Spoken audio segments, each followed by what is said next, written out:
Hi everyone, my name is Sanjeev and welcome to our YouTube channel। पिछले video में हमने tuple data type को बहुत ही अच्छे से कवर किया था।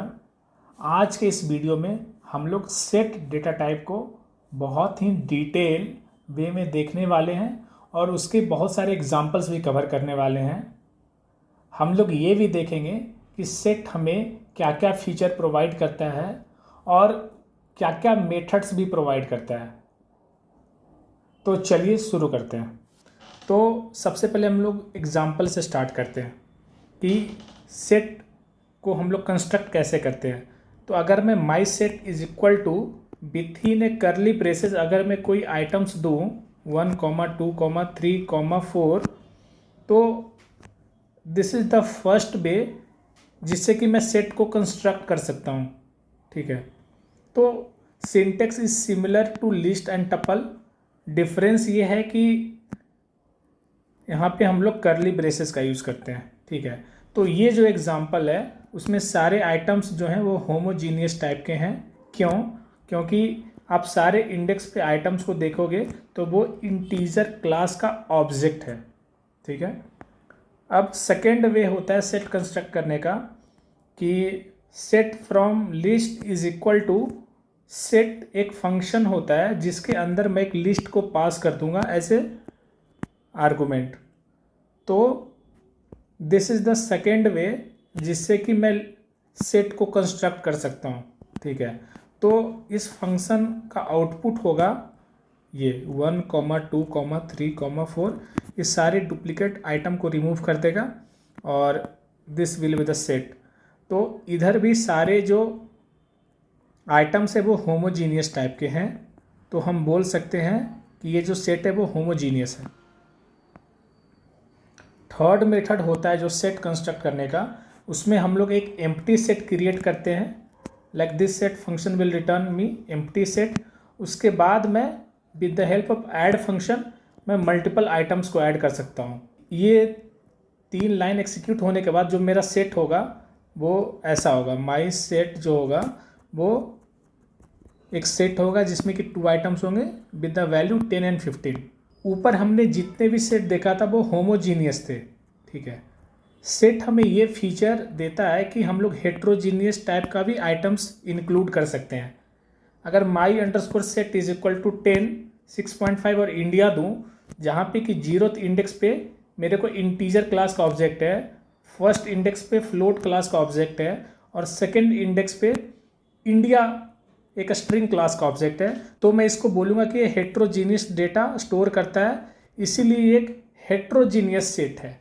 कुछ पॉइंट नोट ये करना होता है कि सेट में हम लोग सिर्फ वही आइटम देंगे जिसका कि हम लोग हैश कैलकुलेट कर सकते हैं। ठीक है, जिस आइटम का मैं हैश कैलकुलेट नहीं कर सकता हूँ that item can't be N item within a set. अगर मैं इस तरीके से सेट को कंस्ट्रक्ट करूँ चाहे ये, तो आप देखोगे कि this will give us the error कि लिस्ट जो है that is not applicable as an item within a set. क्योंकि इसका हम लोग हैश कैलकुलेट नहीं कर सकते हैं, लिस्ट और सेट का नहीं कर सकते हैं। हम लोग टपल का हैश कैलकुलेट कर सकते हैं। ठीक है, तो इसको हम लोग डिटेल में जब हम लोग हैंड्स ऑन करेंगे तो ये सारे एग्जांपल्स को हम लोग देखने वाले हैं। ठीक है, अब चलते हैं properties of A set. Set का क्या क्या प्रॉपर्टीज होते हैं। फर्स्ट प्रॉपर्टी हम ये देखते हैं कि दैट इज नॉट ऑर्डर्ड। मतलब ये इनपुट का जो ऑर्डर होता है उसको प्रिजर्व नहीं करता है। लेकिन अब जो पाइथन का लेटेस्ट वर्जन अवेलेबल है, ठीक है, पाइथन का जो लेटेस्ट अवेलेबल वर्जन होता है उसमें ये ऑर्डर्ड प्रॉपर्टी को सेटिस्फाई करता है। मीन्स मैं जिस ऑर्डर में इनपुट दूंगा उस ऑर्डर को प्रिजर्व करेगा। लेकिन 3.6 और उसके पहले ये सेट जो था वो ऑर्डर्ड जो प्रॉपर्टी होता है उसको प्रिजर्व नहीं करता था। ठीक है, बट लेटेस्ट में ये प्रिजर्व करता है। तो take a note of this point. ठीक है, कि आफ्टर 3.6 जो होता है वो ऑर्डर्ड होता है, ठीक है। सेकेंड पॉइंट पे आते हैं, डुप्लीकेट्स नॉट अलाउड। सेट जो होता है वो डुप्लीकेट्स अलाउ नहीं करता है, ठीक है, तो this is also important. Third point पे आते हैं, इंडेक्सिंग नॉट सपोर्टेड। जिस तरह से लिस्ट और टपल और स्ट्रिंग में इंडेक्सिंग सपोर्टेड था, सेट में इंडेक्सिंग इज नॉट सपोर्टेड, ठीक है। ये जो सेट होता है ये म्यूटेबल होता है। म्यूटेबल का मतलब हम लोग इसको अपडेट कर सकते हैं, चेंज कर सकते हैं, ऐड कर सकते हैं, डिलीट कर सकते हैं, ठीक है, तो दिस इज म्यूटेबल। और सेट में जो भी आइटम्स होंगे या जो भी एलिमेंट होंगे उसका हैश पॉसिबल होना चाहिए, ठीक है। We should not add items like list और a set as an item और element within a set, ठीक है, तो take a note of this also. अब आते हैं कॉमन यूज केस, कैसे कंडीशन में हम लोग सेट का यूज़ करते हैं। तो अगर मुझे लिस्ट से डुप्लीकेट रिमूव करना होता है तो मैं लिस्ट को एक सेट में पास करूँगा, ठीक है, और this will remove all the duplicate values from A list, ठीक है। सेकेंड केस, जब हमें मेंबरशिप टेस्ट करना होता है कि ये जो आइटम है वो इस सेट में अवेलेबल है या नहीं है, तो in that case in a very less time हम लोग ये फाइंड आउट कर सकते हैं, ठीक है, compare two items like list, ठीक है। अगर हमारा जो कोड का इम्प्लीमेंटेशन है उसमें ये फीचर का रिक्वायरमेंट है तो in that case I will use set instead of list.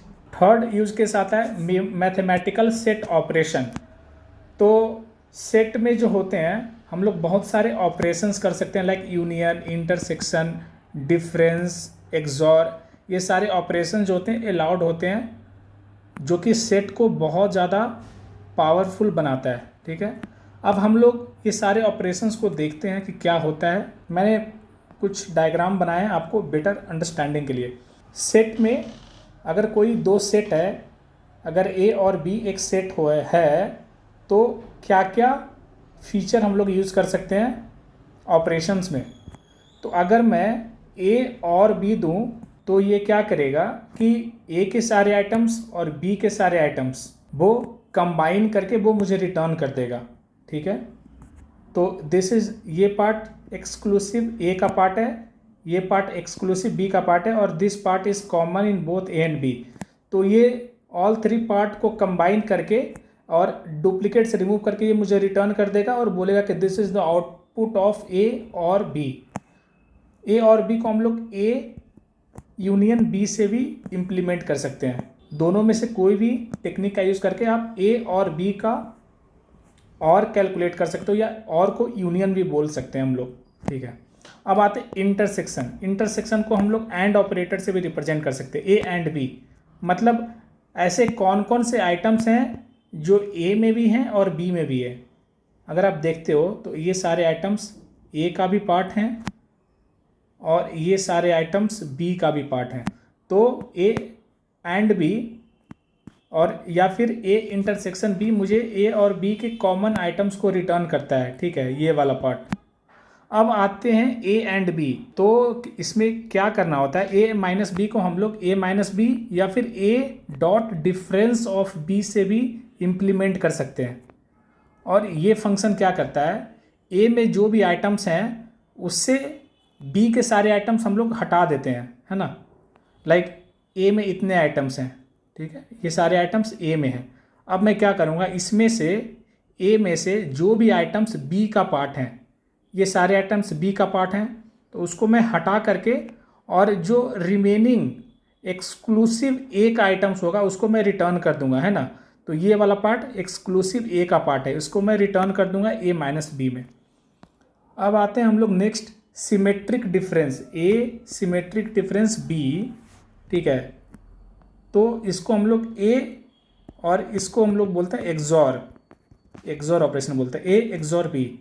तो ए एक्सॉर बी हमें क्या करता है कि हमें यूनिक आइटम्स, जो आइटम्स यूनिक हैं, चाहे वो सिर्फ ए में हो और सिर्फ बी में हो, वो हमें रिटर्न करता है। हमें डुप्लीकेट आइटम रिटर्न नहीं करता है। डुप्लीकेट आइटम मतलब ये वाला पार्ट, ये वाला पार्ट क्या है, ये वाला पार्ट ए में भी है और बी में भी है। तो एक्सक्लूडिंग दिस, ये जो ग्रीन वाला जोन है ना, ये सारे आइटम एक्सक्लूसिव ए में है, बी में नहीं है। ये सारे आइटम्स एक्सक्लूसिवली बी में है, ए में नहीं है। तो ये दोनों का सम, दोनों आइटम्स को कंबाइन करके मुझे रिटर्न करता है as a output of this instruction. ठीक है, तो हमने ऑपरेशंस ऑन सेट को अच्छे से समझा। ये एक एग्जांपल देखते हैं। ए एक बिगर सेट है, ठीक है, एक बिगर सेट है और बी उसका प्रॉपर सबसेट है। मतलब बी के सारे आइटम्स ए में अवेलेबल हैं। मतलब बी में ऐसा एक भी आइटम नहीं है जो कि ए में अवेलेबल नहीं है, इसलिए हम उसको बोल सकते हैं बी जो है वो ए का सबसेट है। अदर वे अराउंड हम लोग ये बोल सकते हैं कि ए जो है वो बी का सुपर सेट है। सुपर सेट मतलब बी के सारे आइटम्स ए का पार्ट हैं। अगर ए और बी में सारे आइटम्स एक्सक्लूसिव हैं, मतलब ऐसा एक भी आइटम नहीं है जो ए का भी पार्ट है और बी का भी पार्ट है, तो this is how the diagram will look like. तो हम लोग कह सकते हैं कि ए और बी जो है वो डिसजॉइंट है। ठीक है, तो ये सारे बेसिक ऑपरेशंस थे सेट पे, जिसको कि हमने अच्छे से देखा और ये बहुत हेल्पफुल होगा जब हम लोग हैंड्स ऑन पे जाएंगे। तो चलिए अब थोड़ा कोड वाला पार्ट देखते हैं। So now we are back to Jupyter notebook. तो अगर मैं देता हूँ x is equal to set, तो ये क्या करता है, ये एक एम्प्टी सेट इनिशियलाइज करता है। ठीक है, या एम्प्टी सेट कंस्ट्रक्ट करता है। अब मैं इसमें कुछ आइटम्स ऐड करता हूँ। x is equal to add, तो ये मैं क्या ऐड करता हूँ 1। मैंने एक इंटीजर ऑब्जेक्ट ऐड किया। अब मैं x देखना चाहता हूँ, तो this is the current status of my set x, है ना। अब मैं इसमें कोई डिफरेंट एलिमेंट ऐड करता हूँ। x डॉट ऐड अगर 2 करता हूँ, है ना, और मैं x देखना चाहता हूँ, तो this is the current status. x में 1 है और 2 है, ठीक है ना। अब मैं इसमें सेम आइटम ऐड करना चाहता हूँ और देखता हूँ कि क्या होता है। x डॉट ऐड 2, और देखोगे कि इसमें कोई चेंजेस नहीं हुआ। लाइक अगर हम लोग डुप्लीकेट ऐड करना चाहें तो वो सेट में ऐड नहीं होता है। This is the property of the set. अब हम लोग आते हैं, यहाँ पे हम लोग क्या करेंगे, एक लिस्ट बनाएंगे जिसमें कि रिपीटेड वैल्यूज़ हैं, लाइक 1 2 3 5 4 2 3। ठीक है, तो मैं एक लिस्ट क्रिएट कर रहा हूँ विथ डुप्लीकेट वैल्यूज़। अब मैं क्या करूँगा कि मैं इस लिस्ट को सेट में कन्वर्ट करूँगा। तो आप देखोगे कि इसका जो आउटपुट होगा, जो सेट होगा, उसमें डुप्लीकेट वैल्यूज़ नहीं होंगे। तो this is one of the application of set, कि अगर मुझे लिस्ट से डुप्लीकेट वैल्यूज़ हटाने हैं तो मैं क्या करूँगा, सेट में कन्वर्ट कर दूँगा और उसको दोबारा मैं लिस्ट में कन्वर्ट करके, और आप देखोगे इससे सारी डुप्लीकेट वैल्यूज़ रिमूव हो गए। अगर मैं ऐसा दूँ, यस इज इक्वल टू 1,2, ठीक है, और उसके बाद मैं यस डॉट अपडेट 3,4, और उसके बाद मैं इसको प्रिंट करना चाहता हूँ। तो अब देखोगे इनिशियल सेट का स्टेटस 1,2 था, और with the help of update function मैंने इसमें लिस्ट ऑफ आइटम्स ऐड किया। तो अपडेट क्या करता है, उस आइटरेटर उसमें क्या करता है, उसमें जा करके हर एक आइटम्स को पिक करता है और सेट में ऐड करता है, और ये जो होता है वो इन प्लेस करता है। ठीक है, इन प्लेस मतलब जो ओरिजिनल सेट है उसको मॉडिफाई करता है। तो आप देख सकते हो कि यस जो होता है वो ओरिजिनल यस मॉडिफाई हो जाता है। अब हम लोग क्या कर सकते हैं कि this is the current status of my set, right. अब मैं इससे कुछ वैल्यूज़ रिमूव करना चाहता हूँ। यस डॉट रिमूव 3, तो इससे वैल्यू रिमूव हो गया। अब मैं देखता हूँ कि सेट का करेंट स्टेटस क्या है। आप देखोगे कि जो सेट का करंट स्टेटस है उसमें 3 नहीं है, मतलब मैं 3 को सक्सेसफुली रिमूव कर चुका हूँ। अगर मैं रिमूव फंक्शन में कोई ऐसा वैल्यू दूँ जो कि सेट में एग्जिस्ट नहीं करता है, तो this will give me the error, की एरर। ठीक है, तो मेक श्योर कि जब भी सेट में अगर आप कोई वैल्यू दो यस डॉट रिमूव फंक्शन के अंदर, तो that should exist with in the set. अब हम लोग आते हैं, अगर मैं ऐसा करूं, सेट को मैं फिर से इनिशियलाइज करूं यस इज इक्वल टू 1, 2, 4, और अगर मैं ये फंक्शन यूज़ करूं यस डॉट डिस्कार्ड 2 और मैं सेट को प्रिंट करूं, तो आप देखोगे कि 2 रिमूव हो जाता है और करंट स्टेटस में सिर्फ 1 और 4 मुझे दिख रहे हैं। तो डिस्कार्ड का क्या बेनिफिट है compare to remove? The most important benefit ये है कि अगर आप इसमें कोई ऐसा आइटम देते हो जो कि एग्जिस्ट नहीं करता है, तो it will not give me any error compare to remove, जिसमें कि अगर वो आइटम एग्जिस्ट नहीं करता है then it will give me the error. अब सेट में एक फंक्शन होता है पॉप। पॉप तो लिस्ट में भी अवेलेबल था, तो हम लोग देखते हैं पॉप क्या करता है। तो अगर मैं सेट को फिर से इनिशियलाइज करूं like S is equal to ये, और यस डॉट पॉप में अगर करता हूं तो ये क्या करता है, 1 को रिमूव किया। उसके बाद जब मैं यस को प्रिंट करूंगा तो आप देखोगे इसमें सिर्फ वैल्यू 2 और 4 है। अगर मैं सेट को थोड़ा अलग तरीके से लिखूँ लाइक 6, 7, 1, 2, 4, उसके बाद अगर मैं यस डॉट पॉप करूँगा तो सेट क्या करता है, रैंडम एलिमेंट को पिक करके और उसको रिमूव करता है। लेकिन अगर हम लोग लिस्ट में पॉप करते थे तो बाय डिफ़ॉल्ट क्या होता था कि उसमें कोई रैंडम नहीं, हम लोग एक इंडेक्स देते थे और वो उस इंडेक्स वैल्यू को पॉप करता था। सेट में एक फंक्शन होता है क्लियर, लाइक अगर मैं सेट इज इक्वल टू, मैं फिर से इनिशियलाइज कर दूं, ठीक है, और मैं yes dot clear function use करूं और उसके बाद फिर से सेट को प्रिंट करना चाहूं, तो आप देखोगे कि ये एम्प्टी सेट रिटर्न करता है। क्यों? क्योंकि क्लियर फंक्शन क्या करता है कि इन प्लेस क्लियर कर देता है all the items of the set yes. ठीक है, तो दिस इज क्लियर फंक्शन। अब हम लोग सेट पे ऑपरेशंस देखते हैं। हमने नोट्स में बहुत अच्छे से समझा था हर एक ऑपरेशन को। तो सबसे पहले हम लोग यूनियन देखने वाले हैं, है ना। तो अगर मैं ये लिखूं print A dot union B, और मैं दूसरा मेथड ये होता है यूनियन कैलकुलेट करने का कि प्रिंट ए और बी, मीन्स ए और बी मतलब हमें वो आइटम रिटर्न करो जो ए में है और बी में भी है ना, दैट इज़ कॉल्ड यूनियन। तो अगर आप देखोगे तो it will return me the union of A and B. इससे क्या होगा कि इससे ओरिजिनल जो सेट है ए और बी वो मॉडिफाई नहीं होंगे, it will create a new set and it will return me, है ना।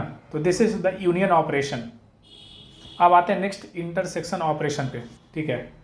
तो हम लोग अभी क्या करेंगे, ए और बी को सिमिलरली कॉपी कर लेंगे और इंटरसेक्शन ऑपरेशन है, राइट। तो अगर मैं ये दूं ए डॉट इंटरसेक्शन बी, या फिर अगर मैं डायरेक्टली ऐसा कर दूं ए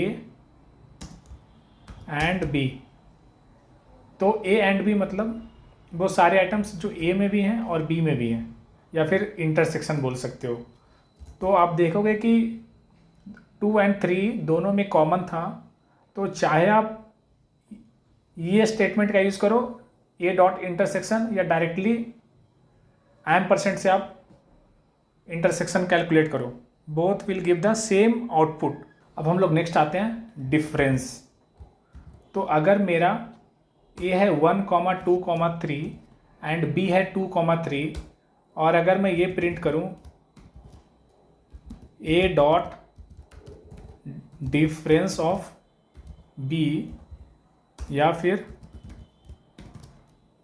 ए माइनस बी, तो आप देखोगे it will return me the same value. ये क्या करेगा, जो सेट ए है उसमें से वो सारे आइटम्स रिमूव कर देगा जो कि बी में है। तो क्या करेगा कि सेट में करेंटली 1,2,3 है। अब ये चेक करेगा कि 2 जो है वो सेट बी में एग्जिस्ट करता है, तो हाँ एग्जिस्ट करता है, इसको रिमूव कर देगा। अब 3 सेट बी में एग्जिस्ट करता है, तो हाँ एग्जिस्ट करता है, तो ये इसको भी रिमूव कर देगा। तो जो हमारा फाइनल आउटपुट होगा वो सिर्फ 1 होगा। ठीक है, अब आते हैं next symmetric difference. Symmetric difference को हम लोग एक्सॉर ऑपरेशन भी बोल सकते हो। ठीक है, तो अगर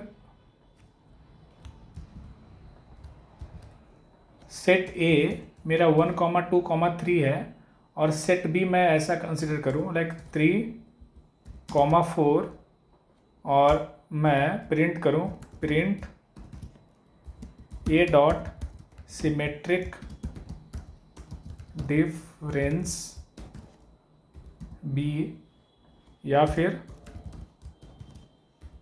ए एक्सॉर बी, तो आप देखोगे कि ये क्या करता है, हमें सिर्फ वही आइटम रिटर्न करता है जो या तो ए में है या तो बी में है ना। तो सबसे पहले मैं क्या करता हूँ, मैं देखता हूँ कि ए में क्या क्या आइटम है वो मैं ऐड कर दूँगा, बी में क्या क्या आइटम है वो मैं ऐड कर दूँगा। अब मैं हर एक आइटम पे देखूँगा लाइक 1, क्या 1 दोनों में एग्जिस्ट करता है? नहीं। 2 दोनों में एग्जिस्ट करता है? नहीं। 3 दोनों में एग्जिस्ट करता है? हाँ, इसको रिमूव कर दूँगा। फिर से 3, ये दोनों में एग्जिस्ट करता है, मैं इसको रिमूव कर दूँगा, है ना। 4 नहीं, 4 दोनों में एग्जिस्ट नहीं करता है, तो इसलिए आपका जो आउटपुट होगा वो 1, 2 एंड 4 होगा। ठीक है, तो सिमेट्रिक डिफरेंस भी क्लियर है। अब हम लोग आते हैं इज सबसेट। तो इसमें मैं एग्जांपल पिक करूँगा, ए 1 एंड 2 कंटेन करता है, बी 1, 2 एंड 3 कंटेन करता है। ठीक है ना। अब मैं देखूँगा कि क्या ए जो है वो सबसेट है बी का, तो ट्रू, ए बी का सबसेट है। ठीक है, अब मैं इसी एग्जांपल से इज सुपरसेट देखने वाला हूँ। तो मैं यहाँ पे ये देखूँगा बी डॉट इज सुपरसेट ए, मतलब क्या बी जो है वो ए का सुपरसेट है, तो it will return me true, मतलब बी जो है वो ए का सुपरसेट है। ठीक है, अब हम लोग आगे आते हैं। अब मैं एक एग्जांपल लेता हूँ, ए इज इक्वल टू 1,2 और बी इज इक्वल टू 3,4। अब मैं देखना चाहता हूँ कि क्या सेट ए और बी डिसजॉइंट है। डिसजॉइंट का मतलब ये होता है कि सेट ए और सेट बी में ऐसा कोई भी आइटम नहीं है जो दोनों में कॉमन है, मतलब ए के सारे आइटम्स और बी के सारे आइटम्स म्यूचुअली एक्सक्लूसिव है। ठीक है ना, तो मैं इसको ऐसे देख सकता हूँ, print A dot is disjoint and then I will give B. तो आप देखोगे कि ये ट्रू रिटर्न कर रहा है। क्यों? क्योंकि सेट ए में 1 एंड 2 है, सेट बी में 3 एंड 4 है। तो ऐसा कोई भी आइटम नहीं है, ऐसा कोई भी वैल्यू नहीं है जो दोनों में एग्जिस्ट करता है, तो that is why this will return me true. ठीक है ना। तो हमने सेट के सारे डिटेल को अच्छे से समझा थ्रू एग्जाम्पल्स, क्या क्या प्रॉपर्टीज़ होते हैं, क्या क्या फीचर्स होते हैं।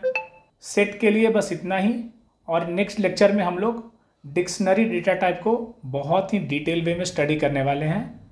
तो मिलते हैं अगले वीडियो में एक नए टॉपिक के साथ। Till then bye, happy learning.